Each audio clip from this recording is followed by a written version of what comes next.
एक गांव में गौतम बुद्ध का एक विशाल आश्रम था। वहां एक प्रसिद्ध बौद्ध गुरु रहते थे। उनका एक शिष्य बहुत बोलता था। वह हर समय इधर उधर की बातें किया करता था। जब भी वह दान लेने जाते तो वहां से एक नई कहानी लेकर आते थे। घर घर जाकर ये बात आश्रम के अन्य शिष्यों को बताता था। वह एक शिष्य से दूसरे शिष्य की बुराई करता था, चुगली करता था और दूसरों के सामने अच्छा बनने की कोशिश करता था। अपने मुंह से खुद की प्रशंसा करता था और हमेशा खुद को सबसे अच्छा साबित करने की कोशिश करता था। गुरु के सामने वह बुद्धिमान और सर्वश्रेष्ठ था।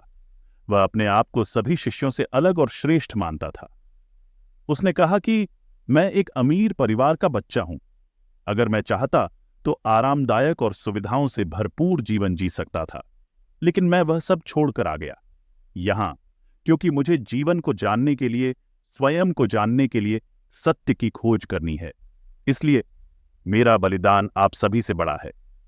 एक दिन गुरु ने आश्रम के सभी शिष्यों को बुलाया और कहा कि आप सभी को अगले 1 महीने के लिए कुछ संकल्प लेना होगा।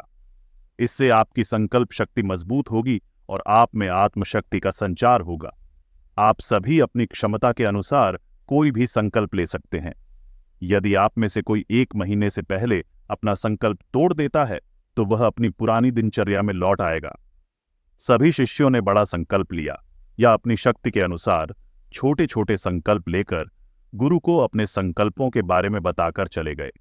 लेकिन जो शिष्य अपने आप को अलग और बड़ा दिखाना चाहता था, वह सीधे गुरु की कुटिया में गया और बोला कि मैं कोई छोटा मोटा संकल्प नहीं लेना चाहता, बल्कि बड़ा और महान संकल्प लेना चाहता हूं। कृपया मुझे बताएं कि क्या संकल्प लेना चाहिए। यह सुनकर गुरु मुस्कुराए और बोले, क्या तुम मेरे द्वारा दिए गए संकल्प को पूरा कर पाओगे? क्या तुम्हारे लिए इसे पूरा करना संभव हो पाएगा? शायद नहीं, यह संभव नहीं है। आप उसे पूरा नहीं कर पाओगे, इसलिए आप ही कोई संकल्प ढूंढो। शिष्य ने कहा, नहीं गुरुदेव, आप मुझे जो भी संकल्प दोगे मैं उसे अवश्य पूरा करूंगा। गुरु ने कहा, ठीक है, फिर आप चुप रहोगे अगले 1 महीने तक। संकल्प भी नहीं लूंगा। आपके मुख से निकला एक शब्द यह आपका संकल्प है। शिष्य ने कहा, गुरुदेव, क्या यह भी कोई संकल्प है? यह बहुत आसान है। 1 महीने तक चुप रहो। आप मुझे कोई बड़ा संकल्प दीजिए जो मेरी योग्यता के लायक हो, जिसे पूरा करने में मुझे दिक्कत हो। गुरु ने कहा, पहले आप इस संकल्प को पूरा करें और दिखाएं। शिष्य ने गुरु की आज्ञा का पालन किया। वह उसी समय चुप हो गया और झोपड़ी से बाहर चला गया। उसे चुप रहना बहुत आसान लगा। उसने एक दिन तो चुपचाप बिताया, लेकिन दूसरे दिन से न बोलने का बोझ, तीसरे दिन उनके मन में बोलचाल बढ़ने लगी तो उन्हें भारीपन महसूस होने लगा। चौथे दिन उन्हें एक अजीब सी बेचैनी महसूस होने लगी, क्योंकि आश्रम में सभी शिष्य एक दूसरे से बात कर रहे थे। वह अपना पक्ष भी उनके सामने रखना चाहते थे। वह चाहते थे बोलना बंद करने के लिए, लेकिन उसका संकल्प आड़े आ रहा था। इस तरह कुछ दिन और बीत गए और वह शिष्य बीमार पड़ गया। उसका सिर फट रहा था। उसे खाने का भी मन नहीं कर रहा था।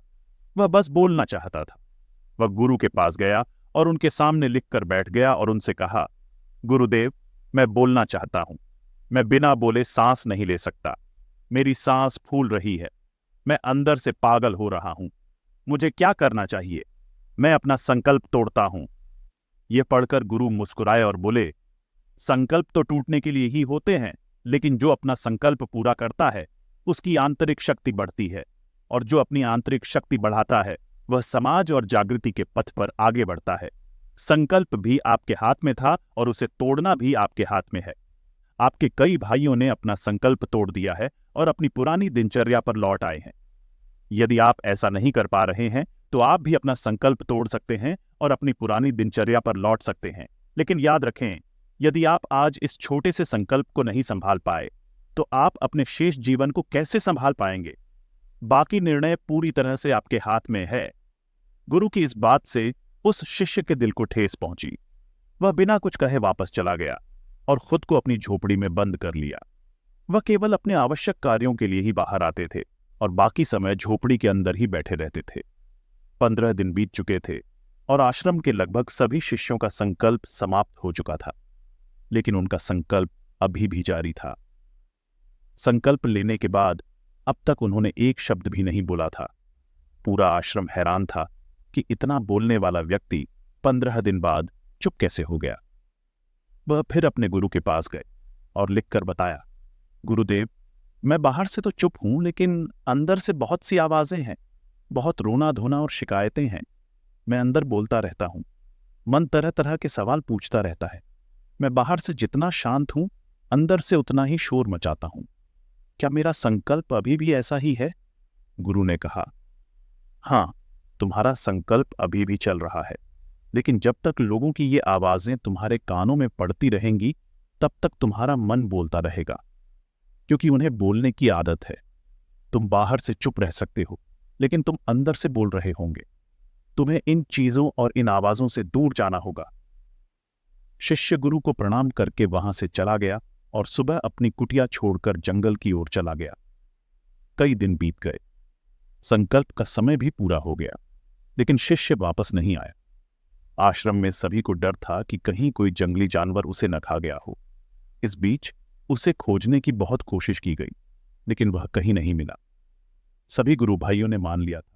उसके बाद शिष्य से अपने प्रश्नों का उत्तर पाकर उसे प्रणाम किया और वहां से चला गया। उस शिष्य को 3 महीने बीत चुके थे। उसने आश्रम छोड़ दिया, लेकिन अब तक उसकी कोई खबर नहीं थी। सभी गुरु भाइयों ने भी उसके लौटने की उम्मीद छोड़ दी थी, लेकिन एक दिन वह आश्रम लौट आया। उसे देखकर सभी के आश्चर्य और खुशी का ठिकाना नहीं रहा, लेकिन अब वह ऐसा नहीं था। जो यहां से गया वह कुछ और बनकर वापस आया। उसमें एक अद्भुत बदलाव महसूस किया जा सकता था। उसके चेहरे पर अद्भुत शांति और आंखों में बड़ी शांति थी। जैसे ही वह आश्रम में आया, सभी गुरु भाइयों ने उसे चारों ओर से घेर लिया और बातचीत करने लगे। उन्होंने अपने गुरु भाइयों से भी बात करना शुरू कर दिया। जो भी उनसे बात करते थे, उन्हें लगता था कि अब वह पहले की तरह अधीर और बातूनी नहीं रहे। उनके मुंह से हर शब्द बहुत सहजता और मधुरता से निकलता था। थोड़ी देर तक गुरु भाइयों से बात करने के बाद वह चले गए। सीधे गुरु की ओर जाकर उसने गुरु के पैर छुए और कहा, गुरुदेव, क्या मैं अभी भी चुप हूं? क्या मेरा संकल्प अभी भी कायम है? गुरु ने कुछ देर तक शिष्य की आंखों में बहुत ध्यान से देखा और कहा, हां, आप अभी भी मौन हैं। आपके मुंह से एक भी शब्द नहीं निकल रहा है और आपका संकल्प अभी भी कायम है। शिष्य ने कहा, गुरुदेव, जब मैंने आश्रम छोड़ा तो मैं मुंह से चुप था, लेकिन मेरे अंदर कई आवाजें थीं। मेरे मन में कई सवाल थे और वे रुकने का नाम नहीं ले रहे थे। इसलिए मैं जंगल की ओर चला गया। उम्मीद है कि मैं वहीं रहूंगा, शांति मिलेगी और मेरे मन की बकवास कम हो जाएगी। लेकिन जितना अधिक मैं एकांत में जाता था, मेरे अंदर की आवाज उतनी ही तेज होती जाती थी। मुझे अपने अंदर की पुरानी आवाज सुनाई देने लगती थी। तभी मुझे एहसास हुआ कि जब मैं कहता था तो मैं कितना गलत कर रहा था। अपने पारिवारिक मित्रों और गुरु भाइयों को बुरी बातें कहने पर उस समय मुझे लगता था कि मैं सही बात कह रहा हूं। यहां तक कि जब मैं गुरु भाइयों की चुगली करता था और उनका मजाक उड़ाता था, तो मुझे लगता था कि मैं उनसे बेहतर हूं। हां, और मैं सही कर रहा हूं।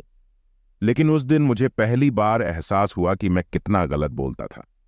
काफी समय तक ये आवाजें, ये शिकायतें मेरे अंदर चलती रहीं, लेकिन धीरे धीरे एक दिन मेरे अंदर से ये सारी आवाजें खत्म हो गईं। अब मैं अंदर से भी चुप हो गया हूं। उस घने जंगल में बाहर से बोलने वाला कोई नहीं था और अंदर से कोई आवाज नहीं बची थी। मुझे उस दिन पहली बार खामोशी का सही मतलब समझ में आया। मेरे चारों तरफ शांति थी। हालांकि अभी भी कुछ आवाजें आ रही थीं जो पहले आती थीं, लेकिन मैं उन्हें सुन नहीं पाता था। अब मैं उन सभी आवाजों को स्पष्ट रूप से सुन सकता था। बहती हवा की आवाज, पक्षियों के चहचहाने की आवाज और बहते पानी की आवाज। मैंने पहली बार पूरी चेतना के साथ ये सभी आवाजें सुनी। मुझे ऐसा पहले कभी महसूस नहीं हुआ था। मेरे चारों ओर पहले बहुत शांति थी, इसलिए इस टुकड़े को परेशान करने के लिए पहली बार मैंने अपने मुंह से कोई शब्द निकाला। मैं चिल्लाया, हे भगवान, यह कैसा टुकड़ा है? सब कुछ इतना शांत क्यों है? क्या हुआ? लेकिन मेरे चिल्लाने के बाद भी शांति भंग नहीं हुई। सब कुछ बाहर भी और अंदर भी पहले की तरह शांत था। हे गुरुदेव, मैंने अपने गुरु भाइयों से बात की। मैं आपसे बात कर रहा हूं, मैं सब कुछ देख रहा हूं, लेकिन मैं अंदर बिल्कुल अकेला हूं। मैं मौन हूं, मैं भीड़ में हूं, फिर भी मैं अपने भीतर शोर मचाना चाहता हूं। तब भी एकांत में अकेला हूं।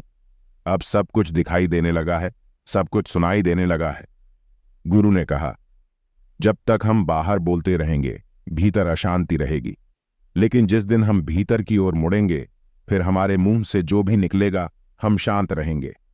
दुनिया की ज्यादातर बुराई हमारे बोलने से ही पैदा होती है, क्योंकि हम चुप नहीं रहना चाहते। हम जरूरत से ज्यादा बोलते हैं। हम सामने वाले की बात सुनना ही नहीं चाहते, बल्कि हम उसे बोलने से रोकना चाहते हैं। उसे समझाना चाहते हैं कि मैं कौन हूं, मैं क्या कर सकता हूं। यही हमारे जीवन का उद्देश्य है। हमारी सारी ऊर्जा व्यर्थ की बातें करने में बर्बाद होती रहती है। ऐसे समाज में लोगों का जीवन अस्त व्यस्त हो जाता है।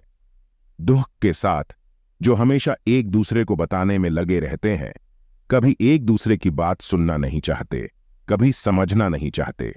उन्होंने कभी चुप रहना सीखा ही नहीं, क्योंकि चुप रहना उन्हें छोटा महसूस कराता है। दुनिया में सभी लड़ाइयों का कारण हमारा बोलना है, इसीलिए हमें उतना ही बोलना चाहिए जितना जरूरी हो, क्योंकि बेवजह बोलना ऊर्जा की बर्बादी है और यह बोलना हमें कभी भी अंदर की ओर नहीं जाने देता, क्योंकि यह हमें बाहर की ओर खींचता रहता है। मैं बाहर क्या है, इसके अलावा अगर आप अपने भीतर की दुनिया की ओर मुड़ना चाहते हैं, फिर यह मुंह बंद ही रखना चाहिए। इसीलिए जितने भी बुद्ध हुए वे सभी एकांत की ओर भागे, ताकि उन्हें ज्यादा बोलना न पड़े, उन्हें ज्यादा सुनना न पड़े।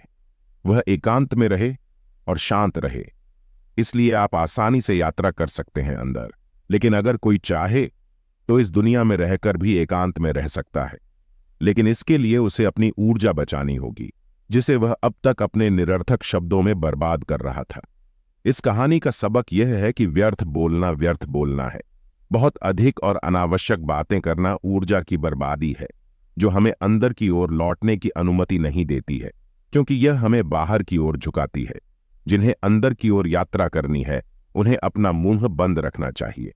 मुझे आशा है कि आपको यह कहानी पसंद आई होगी और आपने बहुत कुछ सीखा होगा। आप हमें अपने विचार बता सकते हैं कहानी के बारे में। जाने से पहले नीचे दिए गए कमेंट बॉक्स में कमेंट करके बताएं। कृपया वीडियो को लाइक करें। नमो बुढ़े।